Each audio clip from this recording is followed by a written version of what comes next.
So yesterday someone bought this Peugeot vehicle with EW10A, and he wanted to know the true state of his engine. So he wanted me to do a compression test on all his cylinders and check few other things. So I just wanted to show you guys what it looks like. Now this engine, newly purchased the engine. I think I used it for a few months, maybe 2, 3 or less. So yeah, this is cylinder 4, right? Which is close to about 170 psi. No, it's not. It's about 160, maybe 167 or 168 psi. Now this is cylinder 3. Almost same value, like a 168 psi, or 165. I don't know, something around there, but it's not up to 170. It's not up to 170. Now this is 170 or 175 psi. I think it's about 175. Yeah, 175 psi.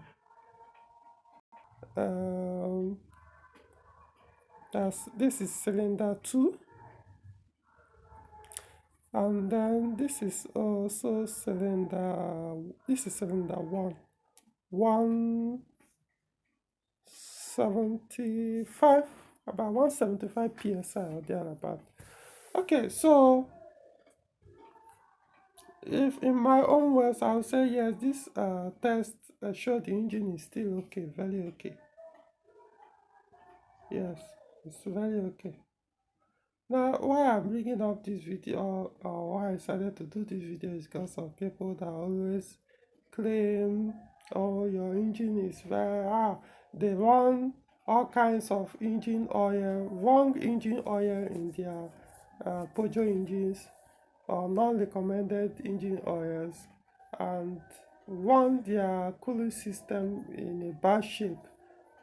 Cut off the wiring connection to the fan and run it direct to spin constantly, and yank out or throw away the thermostat and run the engine with that thermostat, the cooling system thermostat, or start the vehicle when the engine is cold and start pushing the RPM close to the rest zone. Do all kinds of abuse on the vehicle or on the engine. And then they will tell you they've been running that car for many years like that or in that condition, and the car is very okay, nothing is wrong with it. Now, human beings are so good at telling themselves what they want to hear to make them feel good. Just to stay in that denial state until it happens. Until the doom happens on them, then they will start looking for, oh, help me, and then the next thing is, oh, he's so wicked that I called on him to help me when that doom that he was warned that is coming. If he kept doing that same thing he's doing, keep abusing his vehicle, and then when it eventually happens, then, oh, he wants you to come and also put your head in that same doom. People actually call me even up to 12 a.m. in the middle of the night, that their car is giving them problem, or that the car is stuck somewhere on a highway at night, or stuck somewhere. They want you to come wherever you are to come and help them, or to tell them what could be the problem in the middle of the fucking night. 11 p.m., 12 a.m., 1 a.m., 2 a.m. And these are the things that you'll be warning people, don't do this to your vehicle. If you do this, it's going to mess you up someday, the day you don't even expect. And then we keep doing those things and ignore your messages. And because the reason why I say, I know some of the people that even call, because how will you even get my number? They've been reading my messages, all my preaching since 2010 online. They will say, oh, he's always exaggerating. Ignore that fool. He doesn't know what he's talking about. And then it happens. They will call you when you choose not to pick the call, or even or choose not to help, to put your, to protect your own well-being. Then, oh, you are very wicked. That somebody asked for your help, you didn't come out to help. Doesn't matter. I've been called so many names. So don't think you adding your own is going to make any difference. I always tell people, it's for the simple fact that I'm a monk, it should be able to tell you the kind of person I am. If you think I give a rip or you give a rat ass about what people think, you think I will told that part of life. So you need to learn how to save yourself. I will be surprised. People, all those people that you do all those things on their vehicles or their Peugeot engines, do this test, you'll be surprised they will even get up to 80 psi. I'm not joking. I think the mistake I made was I wasn't taking pictures and posting them online while I was doing it on people's vehicle. This is the second time I'm posting it. So, I mean, maybe one of these days I could decide to do one of those ones that don't even get up to 80 or 100 psi. Trust me, the majority of these people that claim their cars are running so good and nice and perfect with their horrible engine oil and horrible looking cooling system they've messed up, and so many wrongs they've done on that engine, and they will tell you, for many years their vehicles have been running very strong. And why they are saying that, the engine is puffing out terrible looking blue smoke from the exhaust. They are topping their engine every 2-3 days. They are topping it up to 1 liter, and they are telling you, oh, my engine is running very strong. Yeah, maybe you could tell yourself that, why don't you take it on a trip? Let's see how it's going to fare out. Yeah, first the nose of that car and do 500 to 1,000 kilometers. Let's see if that car will come back to you, or will come back to you, the destination you set out for. You do all this city drive and you claim all these things. Put it to a test.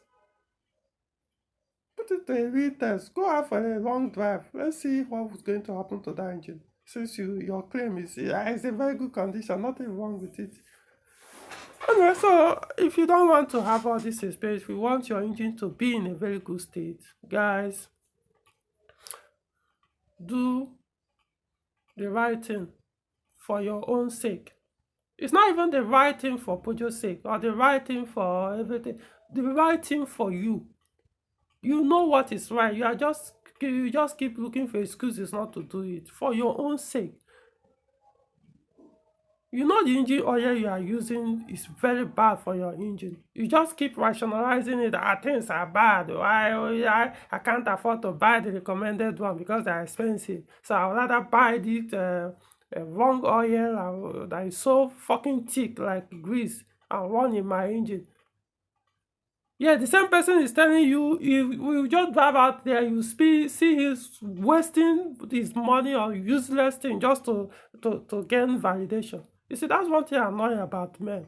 They will tell you there's no money, things are hard. Yet you see them spending wasteful money on things that means nothing. They just want people around them to notice that they've arrived, or to notice that they are doing well, or to feel, or for them to be accepted, or for them to feel, yeah, he's a correct guy.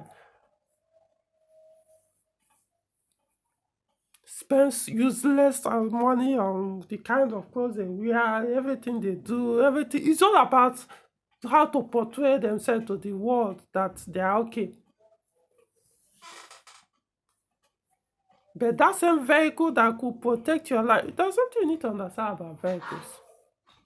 Vehicle is like a house. In fact, it's more like a house. It's not like it's even a house. And the house, if you don't build it on a strong foundation, it's going to collapse one day. And if you are in that house, it will collapse and bury you under that stuff. And same thing with the vehicle. If you keep treating it because you think as long as it moves, who cares? One day it's going to fuck you up by stranding you on a no man's land. Or what do you call it? Is it Kambusa desert? Or keep you somewhere that you'll be so vulnerable that you could be robbed, you could be kidnapped, or you could miss some dangerous thing you don't even anticipate you ever see in life. Who is fooling who then? Or you keep managing, you don't want to do anything, you want to spend little, you go instead of buying quality tire, you go and buy some fake, very bad tire because you would rather spend money on buying some expensive wear so that people will not look down on you, so that people will like you when they see it. And then you put those horrible looking tires only for you to go out there and the tire explode and the customer saw you are gone, you are fucked. If you leave, maybe one of your legs will be cut off, or one of your hands will be cut off. And you stayed alive forever. You fucked yourself, not the vehicle. You did it to yourself.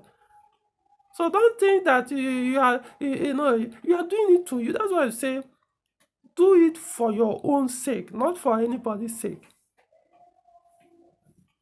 If you know you're not ready to protect yourself in your vehicle by putting things that will not put your life in danger or put your well-being in a very bad shape, then you can as well stop using the vehicle until when you can. So that's all I have to say on this.